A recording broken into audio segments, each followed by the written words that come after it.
Halo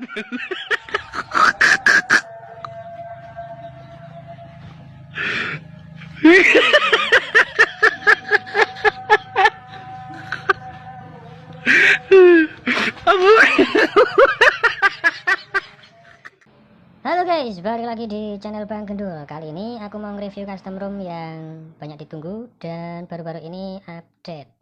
Dan ini dia updatean dari Nusantara Project. Update for Redmi Note 7 Lavender Nusantara versinya Selat Muria ya. Dan ini sudah ada gapsnya, maintainer BMW. Nanti untuk lain-lainnya kan bisa tanya-tanya di grup ya guys. Sekarang langsung aja kita review. Oke, untuk tampilannya kurang lebih awalnya kayak gini, dan ini sudah support GTI haptic. Itu getar ya, jenis getar, jadi lebih banyak getarnya. Saat kita selet-selet gini sering banget nemuin getar guys. Untuk bloatware nggak terlalu banyak kayak gini, dan untuk Magis yang aku pakai di sini masih seperti biasa Magis 23.0, dan untuk safety netnya ini sudah aman, tercentang semua. Kemudian kalau kita cek di bagian Play Store-nya, untuk sertifikasi di sini device is not certified ya, jadi masih belum tersertifikasi guys. Biar gak lama-lama langsung aja kita masuk ke bagian dalamannya ya, kurang lebih seperti ini sekilas. Oke, di bagian about phone ditaruh di bagian paling atas, dan ini di port dari Mi 10 Pro, tapi keterangannya official ya, tapi nggak tahu juga lah. Androidnya 12, dan setiap yang di sini versi Androidnya kita klik kayak gini, Nusantara versi 4.4 ya, story Selat Muria. Kemudian untuk maintainer juga bisa kita klik. Terus untuk chipsetnya juga bisa, di situ terbaca device Lavender bla bla bla di bawahnya. Untuk kernel yang dipakai sebenarnya bukan Predator Stormbreaker yang ini ya, tapi Predator Stormbreaker yang lain. Aku ganti yang ini ya karena penasaran aja. Alasannya nanti bakalan aku sebutin atau bakalan aku jelasin di belakang. Kita cek satu persatu. Yang pertama ada Nusantara Wings, dan ini ada tambahan game space, biasanya ditaruh di miscellaneous ya, tapi ini sudah dikeluarin di sini. Langsung aja kita buka, mungkin dikeluarin biar langsung terlihat gitu ya perbedaannya itu apa. Jadi di sini untuk disable heads up ada di sini juga, itu buat apa ya, kayak notifikasi gitu. Terus ya yes, pokoknya menunya kayak gini. Kita bisa add dulu gamenya di bagian sini. Kemudian kalau sudah kita add, baru bisa kita klik. Kemudian ada pilihan lagi private mode, ada 3 pilihan. Kemudian ada use angle eksperimental. Ini aku pastinya nggak tahu ya, yang jelas ini pasti buat performa performa gamenya. Untuk feelingnya kayak gimana nanti ya aku jelasin lagi. Terus untuk font stylenya juga bisa kita pilih-pilih, ada lumayan banyak pilihan untuk fontnya. Kemudian yang lain ada kayak icon, navibar, sama monet engine. Untuk monet engine-nya ini kayaknya cuman sebatas warna ya. Ini warnanya aku ganti pakai hijau. Kalau untuk yang default aku kurang tahu ya. Ini bisa kita ubah juga ke warna yang lain, misalkan Tosca kayak gini. Ini apa ya? Tosca namanya ya. Terus ada menu notifikasi juga, kalian bisa atur di sini. Kalau untuk yang lain-lain kayaknya kalian sudah pasti paham ya, aku tunjukin aja sekilas-sekilas saja guys ya, nggak perlu dijelasin lagi.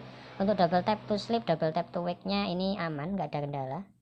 Terus sebelahnya ada lock screen item kayak gini untuk menunya. Terus ada juga fingerprint press. Kemudian sebelahnya lagi ada baterai option. Dan untuk baterainya kalian bisa lihat icon baterainya itu ada banyak pilihan ya. Di sini aku pilih yang style C. Kalau misalkan yang B kayak gitu modelnya, nanti kalian bisa pilih-pilih sendiri. Kalau aku sih sebenarnya lebih suka pakai teks kayak gini ya, karena lebih menghemat tempat. Kemudian di bawahnya ada clock ya, untuk clocknya kayak gini standar. Terus ada icon manager, Nusantara logo juga ada, tapi nggak aku munculin ya, itu tadi untuk menghemat tempat ya. Kemudian ada quick setting, dan untuk quick settingnya ini jumlah barisnya nggak bisa kita pilih-pilih guys ya. Kemudian ada traffic indicator, dan untuk traffic indicator ini size nya bisa kita atur besar kecilnya guys. Di sebelahnya ada tombol kayak gini doang, terus ada navigasi, dan untuk tombol back home recent bisa kita ubah letaknya di bagian swipe button ini. Terus sekarang kita lanjut di bagian network dan internet, kayak gini tampilannya. Di bagian Indosat Ooredoo kita coba cek private network tipenya ya, dan tentu saja sudah banyak pilihan guys. Kemudian di bagian menu hotspot sudah support buat tethering VPN, keren. Lalu ada menu baterai, dan untuk penggunaan baterainya ini agak boros ya guys ya. Jadi kalian bisa diatur-atur sendiri biar gak boros kayak gimana. Kemudian ada menu notifikasi kayak gini, kayak biasa ya, ini nggak ada yang baru. Terus untuk storage-nya sistem kena 1,1, jadi ini masih fake, masih ngaco ya. Untuk menu sound paling bawah nggak ada Mi Sound Enhancer-nya. Untuk Mi Sound Enhancer nanti ada di tempat lain ya. Kemudian ada menu display kayak gini tampilannya. Ada lagi tap to wake ya, dan sekali lagi untuk tap to wake, tap to off itu juga normal. Kemudian di sini untuk display cutotnya nggak ada note killer ya sebenarnya, jadi waktu kita main game itu masih kepotong di bagian notnya.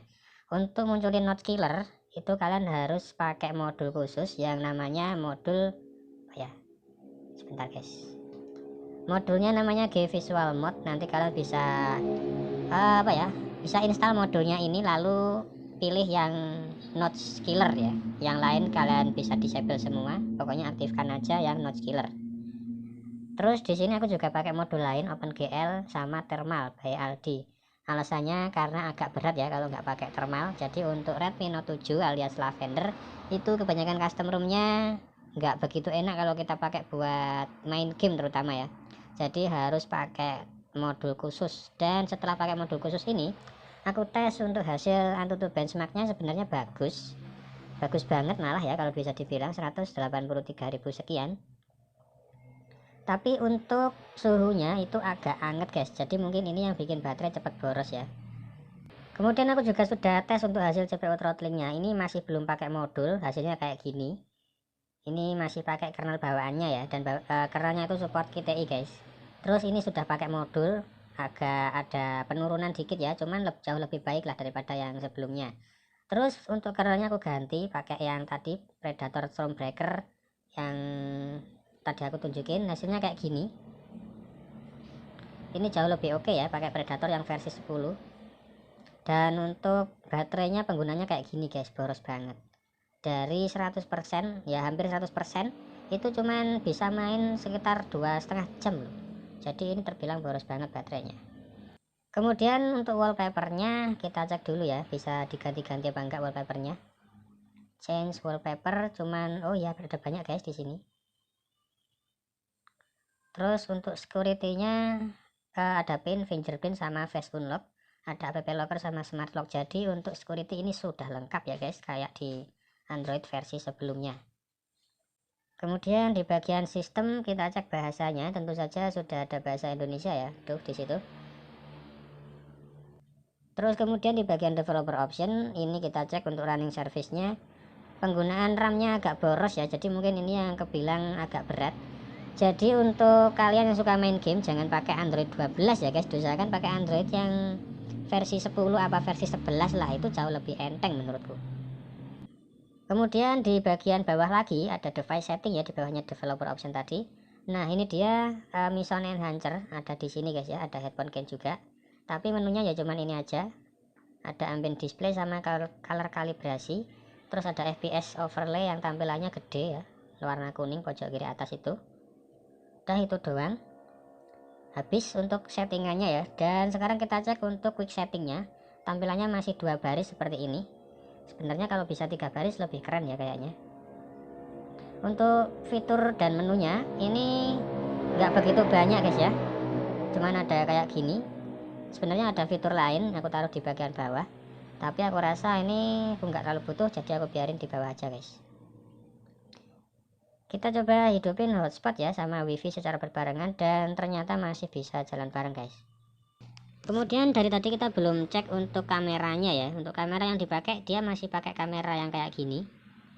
Aku nggak terlalu suka yang kamera kayak gini ya. Untuk menunya kayak gini, ada giroskop tuh juga sih, tapi ya ada giroskopnya.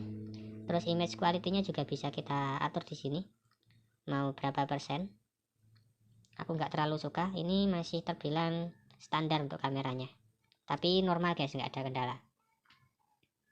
Ya itu tadi untuk kesimpulannya ya, kalau misalkan kalian suka main game sebaiknya jangan pakai Android 12 karena kerasa berat guys. Udah pakai modul untuk hasil AnTuTu benchmark sama CPU routing oke, tapi dipakai main game kerasa masih berat dan agak delay dikit guys. Jadi waktu kita tekan tombol tembak itu nggak langsung nembak, tapi ada sepersekian milisecond lah pokoknya. Apa dibilang pokoknya hampir setengah detik gitu delaynya. Jadi kurang enak.